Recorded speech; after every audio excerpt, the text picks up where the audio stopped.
Following reports of the partial damage to the retaining wall of the PA Sangma Stadium in Tura, the state government had instructed the administration and the department concerned to conduct a thorough investigation into the incident. At the same time, the contractors have been asked to submit a report on the cause of the damage of the particular structure at the PA Sangma Stadium in Tura.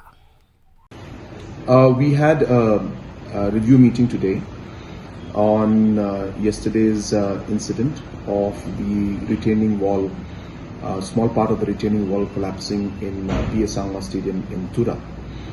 After a preliminary study by our engineers, I have been given the report by the engineers and by the contractors that the drainage system that is there in the stadium, which was meant to allow the water to flow out, was blocked.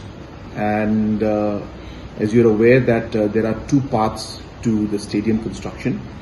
The first part, which is the part that is complete, the football stadium, which is approximately at the cost of about 50 crores, is where this incident took place. The second part of the stadium, which is approximately 70 crores, the work is just starting. It's an indoor stadium with different facilities in it.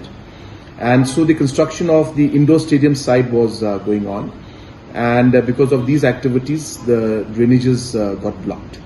And because of the blockage of the drainage, the water was not able to flow out, which put pressure on this section of the retaining wall, which then gave in under the pressure of all the water collecting throughout the football stadium that was there.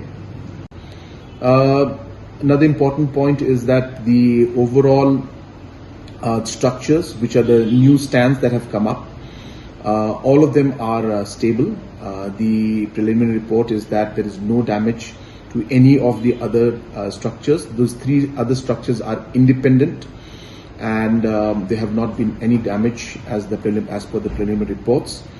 It is only that 10 meters of the retaining wall, where the pressure of the entire football field's water collected there went in that direction, which led to the collapse of 10 meters of the retaining wall that was put up there.